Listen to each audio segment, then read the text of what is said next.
So the discernment here, to me, seems to maybe not be as absolutely between illusion and reality, but there almost feels like there's a measure of patience that needs to be in there as well, because it'll take a while for the person who draws the instant pleasure from inhaling a cigarette, from taking a drink, or whatever the case might, whatever the vice. That's immediate and identifiable.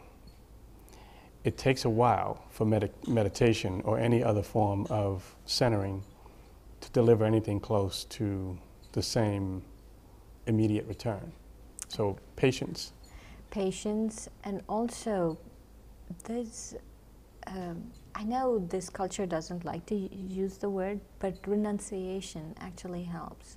Renunciation is very pleasurable in the long run. I promise you it is. It doesn't sound like it. I think you need a better word. And I was, when you were asking me that question, I was trying to find a better word in my head, but really I had to use the word renunciation.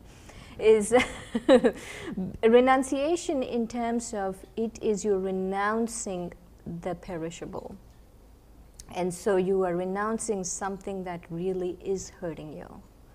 And so when you renounce something that is really hurting you, and it's not a renunciation, but it is a pleasure, that there is a pleasure because there is this, you like go through an illusion, you break through an illusion when you do that.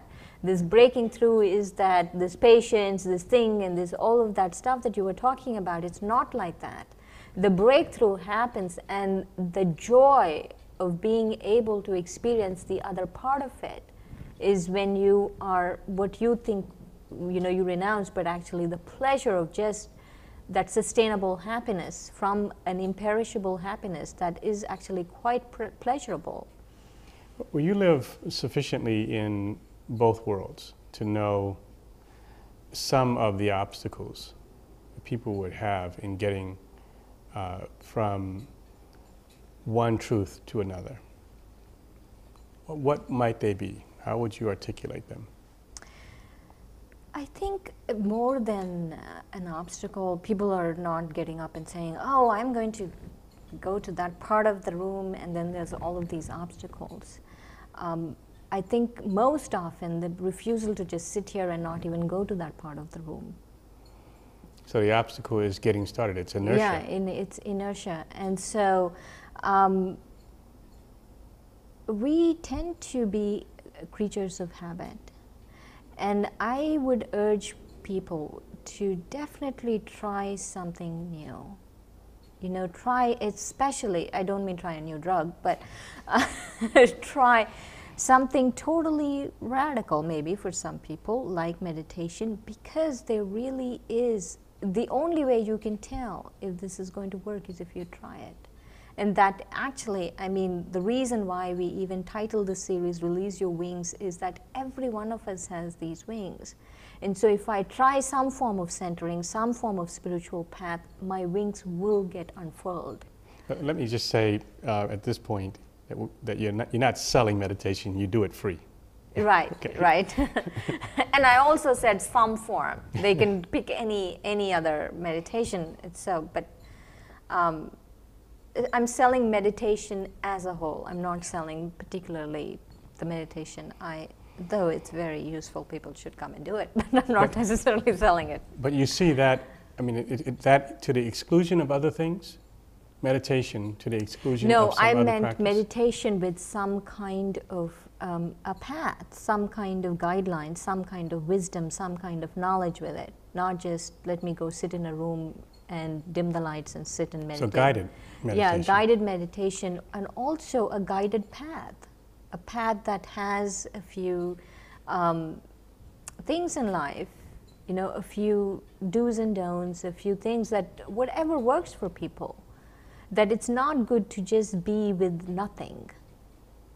But I guess I would wonder if there isn't something equal to meditation. I don't know what it is.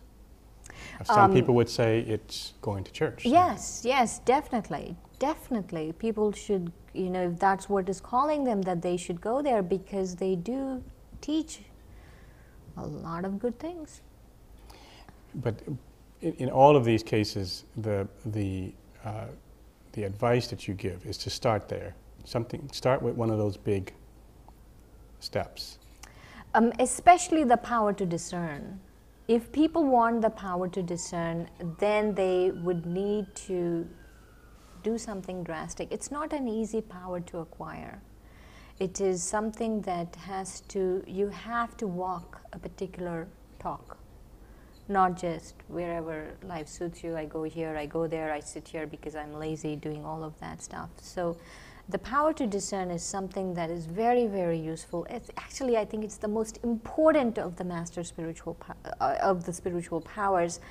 And to be able to acquire it, you have to do something about it. That you can't just, it's like you have to do something with your life about it to get it. More so than some of the other powers. More so than some of the other powers. And the path from discernment to some of the other powers is connected. Yes, yes. Actually, even let's say if I want to use the power of tolerance or be a doormat, I need the power to discern. Which is which? So which is which one I do need to use, and so it's very important. So do I start there in my work? Yeah. So it's a good place to start, and a good place to start is evaluating your life. Well, thank you for this conversation. Thank you, Keith. As always, it was a delight.